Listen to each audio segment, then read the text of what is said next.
সারা শরীর ব্যথায় টান টান হয়ে আছে, কিন্তু এখন তার থেকে বেশি ব্যথা পাইছে পায়ে। দুবার হোঁচট খেয়ে বুড়ো আঙ্গুল ছুলে গেছে। ব্যথায় পা নাড়াতে পারছি না, ঠোঁট কামড়ে ধরে ব্যথা সহ্য করছি, মাথা দপদপ করছে, খিদে লেগেছে প্রচুর। সারাদিন না খাওয়ায় স্কুলে গিয়ে শুধু পানি খেয়েছিলাম। বাম হাতটা উঁচু করে ঘড়ির টাইম দেখে নিলাম, 2টো বাজে। এ তো রোদ উঠেছে, তার তীব্র আলোয় আমি ঘেমে একাকার। এখন বাসায় গিয়ে আগে খেয়ে নেব, চাচি এতে যতই বকাবকি করুক না কেন। খুঁড়িয়ে খুঁড়িয়ে বাসা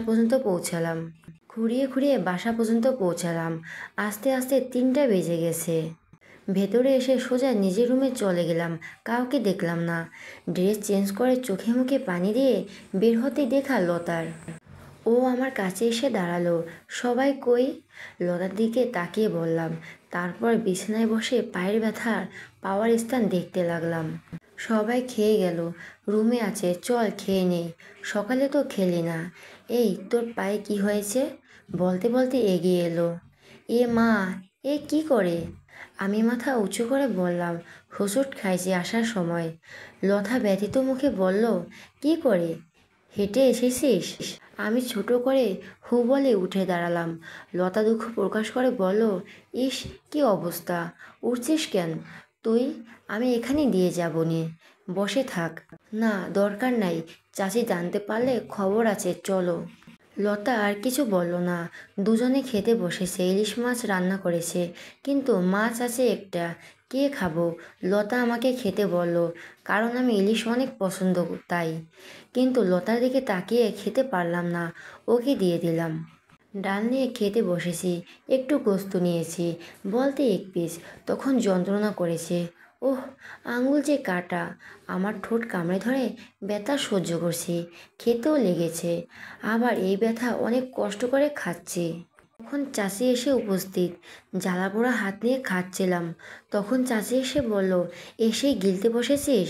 সেটাই তো পারিস, খালি গিলতে। আমি চমকে উঠলাম। চাচি খুব খিদে পেয়েছিল, সকালে তো কিছু খাইনি তাই। চুপ, গিলে আমাকে উদ্ধার করো। বিকেলে ইহানের বন্ধুরা আসবে, সব কিছু রেডি করতে হবে। আচ্ছা করছি। চাচি বিরক্ত মুখ করে চলে গেল। বিকেলে রান্নাঘরে ভাইয়ার বন্ধু বান্ধবীদের জন্য হালকা খাবার রান্না করছি আমি আর লতা। চাচি দাঁড়িয়ে দাঁড়িয়ে তার তদারকি করছে। সন্ধ্যার আজান দিতেই আমি রুমে চলে এলাম, নামাজ পড়তে হবে। নামাজ পড়ে বাইরে আসতে চাচি আমাকে ডাকলো, কাছে যেতে বলল, যা ছাদে যা, একটু পরে নাকি ওপরে বসে আড্ডা গল্প করবে। আমি একা, তো কে যাবে তোর সাথে? উপরে গিয়ে মাদুর পাত, চা করে নিয়ে যা, সাথে আর পপকর্ন ভেজে নিয়ে যা। কিন্তু চাচি, একা ছাদে আমার তো ভয় লাগে, অন্ধকার, আমি একা। তোকে একাই যেতে হবে, লতা এখন যেতে পারবে না। ওকে আমি ইহানের রুমে পাঠিয়েছি, বলে চাচি আমার সামনে থেকে চলে গেল। চাচির যাওয়ার দিকে আমি ভয়ে মুখ করে তাকিয়ে আছি। আমি একা ছাদে কি করে যাব? আমি অন্ধকারে ভয় পাই, আর ছাদে তো লাইটও নাই। থাকবে কি করে? ইমা আপু তো ছাদে বসে হাওয়া খায়, তারা নাকি অন্ধকারে ভালো লাগে। রান্নাঘরে এসে পপকর্ন ভেজে আর চা বানিয়ে ফ্লাক্সে ভরে নিলাম। সব কিছু নিয়ে হালকা খুঁড়িয়ে খুঁড়িয়ে ছাদে যাচ্ছি, ভয়ে আমার হাত পা কাঁপছে। উপরে ছাদের গেটের কাছে আসতেই আমার সারা শরীর ধরধর করে কেঁপে উঠল। ছাদের দরজা খুলতেই অন্ধকারে তাকাতে ভয়ে আমার হৃৎপিণ্ড কেঁপে উঠল, বুকের ভেতর ধড়ফড় করছে। আমার ভূতে ভয় বরাবরই, তবুও ছাদে পা রাখলাম। ঠান্ডা বাতাস এসে আমার মাথার ওড়না ফেলে দিল। শুধু আমার মনে হচ্ছে কেউ আমার আশেপাশে আছে। আমি এগিয়ে কাঁপা কাঁপা শরীর নিয়ে ছাদের মাঝামাঝিতে গিয়ে সব কিছু নিচে রাখলাম। এদিক ওদিক শুধু তাকাতাকি করছি, মন বলছে আমার পাশে ভূত দাঁড়িয়ে আছে, এই বুঝি আমার ঘাড় মটকে দেবে। অসহায় মুখ করে চোখ ছোট ছোট করে কাচুমাচু হয়ে দাঁড়িয়ে আছি। তখনই একটা জোরে দমকা হাওয়া এসে আমার শরীরে লাগলো। আমাকে আর পায় কে? ভয়ের চোটে আমি এবার চিৎকার করে পেছন দিকে দৌড় দিলাম, কিন্তু বেশি দূর এগোতেই পারলাম না, পায়ে ব্যথা ছিল। আমি তো ভালো মতো হাঁটতেই পারি না, দৌড় দিয়ে হাঁটবো কিভাবে? পায়ের অসহ্য যন্ত্রণায় ধপ করে নিচে পড়তে নিলাম। তখনই কেউ আমাকে জাপটে ধরলো। আমি তার বুকে হুমড়ি খেয়ে পড়লাম। ভয়ে আমার সারা শরীর থরথর করে কাঁপছে, বুকের ভেতর হাড়বিলা ধড়াস ধড়াস করছে। আমি কিছু না ভেবেই সামনের লোকটাকে শক্ত করে জড়িয়ে ধরে কেঁদে উঠলাম। এইবার ভাবলাম, না, আমার সামনে লোকটাকে দাঁড়িয়ে আছে ইহানের ছোটোকালের ফ্রেন্ড, যাদের সাথে ইহান ছোটোবেলায় স্কুল জীবনে পড়েছে, বেস্ট ফ্রেন্ড বলা যায়। দীর্ঘদিন পর তাদের সাথে আবার আজ গল্প জমে উঠেছে। নিজের রুমে সবাইকে নিয়ে চটিয়ে আড্ডা দিচ্ছে ইহান। তখন ওর ফোনটা বেজে ওঠে আর ফোনের নাম্বারে ক্লিক করে দেখে দেশের বাইরে থেকে কল এসেছে। কলটা দেখে সবার মাঝখান থেকে উঠে বেরিয়ে আসে, কিন্তু নেটওয়ার্কে প্রবলেম করছে। কিন্তু কথা বলাটা খুবই দরকার, খুব স্পেশাল একজন বিধায় ইহা নেটওয়ার্কের জন্য একেবারে ছাদে এসে পা রাখে। তখনই কেউ একজন ছাদের মাঝখান থেকে চিৎকার করে ছুটে এসে ওকে জাপটে ধরে। ইহান বিষময় হতভম্ব হয়ে যায়। অন্ধকারে তার মুখটা স্পষ্ট দেখতে পারছে না, বিশেষ করে সে একদম ইহানের বুকে মাথা রেখে জড়িয়ে ধরে ফুপিয়ে কাঁদছে। কে এমন করে জড়িয়ে ধরতে পারে? আর ছাদে বসে কি করছে একা একা? কান্না কণ্ঠে মেয়েটা ভূত ভূত বলছে। এবার কণ্ঠটা চেনা চেনা লাগছে ইহানের। মৃদু স্বরে বলে ওঠে উষা। উষা আগন্তুকের কণ্ঠ শুনে বুঝতে পারে এ আর কেউ না, তার ইহান ভাইকে, যাকে সে জড়িয়ে ধরেছে ভয়ের চোটে। নিজের ভয়ে কান্না আস্তে আস্তে কমিয়ে ইহানকে ছেড়ে দাঁড়ায়। ইহান আবছা আলোয় দেখতে পায় উষার কান্নামাখা ভয়াত্মক মুখ, চোখে মুখে পানি লেপটে আছে। ভয়ে মেয়েটা এখন প্রোপ আছে দেখেই বোঝা যাচ্ছে। অন্ধকারে ভয় পায়। এবার ইহান রেগেই উঠল। উষা, তুই একা ছাদে কি করছিস এখন? দেখে তো মনে হচ্ছে ছাদে এসে ভয় পেয়েছিস। তাহলে একা ছাদে কেন আসতে গেলি যেখানে ভয় পাস? ইহান কপাল কুঁচকে তাকিয়ে আছে উষার দিকে। আমি ভাইয়া রাগী কণ্ঠ শুনে ভয় পেয়ে গেলাম। ঠোঁট চেপে ধরে কান্না আটকানোর চেষ্টা করছি, পারছি না, ফুপিয়ে যাচ্ছে। এবার ভাইয়া ধমকে উঠল, আমার কান্নার সাথে সাথে থেমে গেল। আমি বললাম, আমাকে তো চাষি আসতে বললো, আপনারা সব ফ্রেন্ডরা নাকি ছাদে বসে গল্প করবেন, তাই আমি আপনাদের বসার জায়গা ঠিক করার জন্য এসেছি। ইহান ভাই আমার কথা শুনে অবাক হয়ে আমার দিকে তাকিয়ে আছে। তারপর আমাকে বলল, তাহলে কাউকে নিয়ে আসতে? তুই তো ভয়ে একদম জ্ঞান হারানোর অবস্থা হয়েছিল। আমি বললাম, কাকে নিয়ে আসবো, সবাই তো ব্যস্ত, আমার একাই আসতে হলো। কি করব, আমি অন্ধকারে খুব ভয় পাই, তাই আপনাকে। আমি সরি। ভয়ের মধ্যে লজ্জা এসে জড়ো হলো আমার মধ্যে। ছি ছি, ভাইয়াকে কীরকমভাবে জড়িয়ে ধরেছিলাম, আমাকে কি ভাবছে আল্লাহই জানে। ভাইয়া আচমকা ফোনের ফ্ল্যাশ জ্বালিয়ে আমার মুখে ধরলো। আচমকা চোখের উপর লাইটের আলো পড়তেই আমি চোখ বন্ধ করে ফেললাম। ইহান ফ্ল্যাশ লাইট জ্বালানো ফোন উষার মুখের দিকে ধরে আছে। উষার ঠোঁট কামড়ে ধরে চোখ বন্ধ করে আছে, নাক মুখ লাল করে ফেলছে, চোখ ফুলে উঠেছে। উষার গোলাপি ঠোঁট, ফর্সা মুখ, গোল মুখের আকৃতি, ঘন কালো চোখের পাপড়ি যা কাঁপছে। ইহানের চোখ হুট করে উষার গলায় গিয়ে পড়ল। সেদিকে তাকে ভয়ঙ্কর রকমের শক খেল। উষার মাথা থেকে ওড়না পড়ে গেছে, তাই ওর নরম বুকের উপর নেই, এক পাশে রাখা, তাই গলার একটা ছোট্ট কালো তিল ইহানের চোখে পড়ল। ইহান তাড়াতাড়ি সেদিক থেকে চোখ সরিয়ে নিল, সাথে নিজের ফোনের লাইটও। চোখের উপর থেকে আলো সরে যেতেই উষা পিট করে তাকালো। ইহান ভাইয়া এখন ওর দিকে তাকিয়ে নেই, অন্যদিকে তাকিয়ে আছে।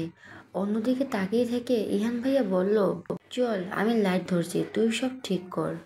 কথাটা বলে ভাইয়া ছাদের মাঝামাঝিতে চলে গেল। আমি হতভম্ব হয়ে ভাইয়ার পেছনে পেছনে আসলাম।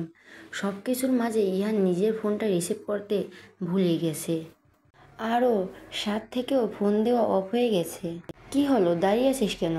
তাড়াতাড়ি কর, আমাকে নিচে যেতে হবে। ইহান ভাইয়ের কথা শুনে তাড়াতাড়ি আমি নিচে বসে পড়লাম। ছাদের কোণা থেকে ঝাড়ু এনে আগে ঝাড়ু দিয়ে নিলাম। মাদুর ভালো করে ছাদে মেললাম, একলা পারছিলাম না বলে ইহান ভাই আমাকে সাহায্য করলো। চল, আমার সাথে নিচে চল, আবার আমাদের সাথে আসিস। কথাটা বলে ভাই আগে আগে পা ফেলতে লাগলো। আমি পেছনে আসছি। সিঁড়ির নিচে গিয়ে ভাইয়া দাঁড়িয়ে লাইট ধরলো আর আমাকে ঘড়ি হাতে রেখে বলল, পায়ে কি হয়েছে? আমি চমকে মাথা তুলে ভাইয়ের দিকে তাকালাম। ভাই আমার পায়ের দিকে তাকিয়ে আছে। আমি কিছু বলছি না, ওইভাবে একদম নিচে নেমে এলাম। তখনই হুট করে ভাইয়ার লাইট আমার পায়ের দিকে ধরে দেখছিল। কি যেন দেখে ঝুঁকে নিল ভুরু কুঁচকে।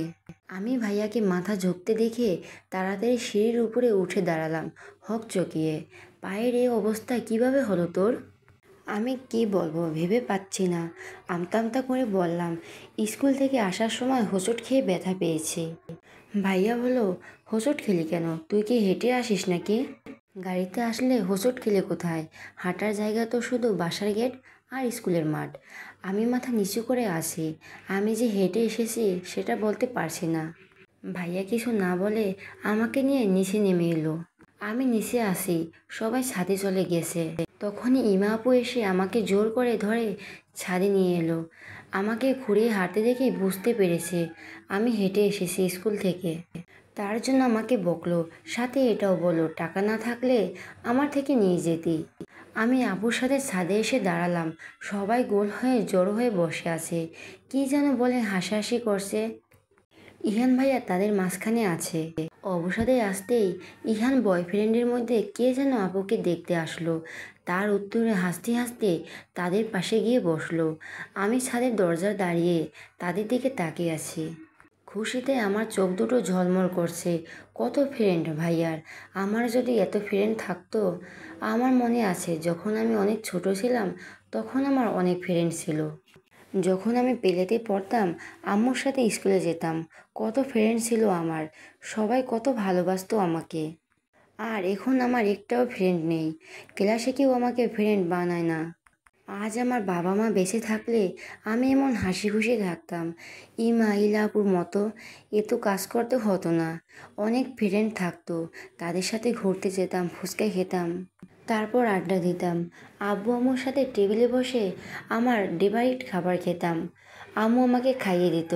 আমি আমার পছন্দের ড্রেস কেনার জন্য বড় বড় শপিং মলে যেতাম। বড় বড় রেস্টুরেন্টে আব্বু আম্মুর সাথে খেতে যেতাম মাঝে মধ্যে। সব সময় আনন্দেই থাকতাম, হই হুল্লোড় করতাম। আচমকা আমার চোখটা ঝাপসা হয়ে এলো। পৃথিবীর সমস্ত দুঃখ আমাকে সে গ্রাস করলো। পৃথিবীতে কেন বেঁচে আছি আমি?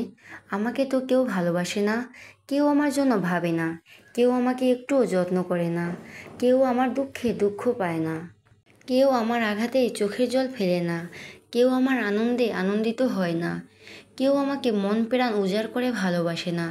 যারা আমাকে ভালোবাসতো তারাই আমাকে ছেড়ে চলে গেছে। তাহলে এই পৃথিবীতে আমি একা কেন আছি? যার কেউ নেই ভালোবাসার মতো, তার এই পৃথিবীতে থাকারও বোধহয় অধিকার নেই। এমন কেউ কি আমার জীবনে আসবে না, যে আমার মুখে হাসি ফোটানোর জন্য নিজের সর্বস্ব চেষ্টা করবে, যে আমার একটু চোখের জলে পাগলামো করবে, যে তার ভালোবাসা দিয়ে আমার জীবনের সমস্ত দুঃখ ভুলিয়ে সুখের সাম্রাজ্য তৈরি করবে। চোখ বেয়ে বৃষ্টির মতো পানি পড়ছে। এমন কেউ কি কখনো আসবে না আমার জীবনে? কখনো না। আমার গল্পটি যদি একটু হলেও ভালো লাগে তাহলে একটা সাবস্ক্রাইব করে পাশে থাকুন। ধন্যবাদ সবাইকে।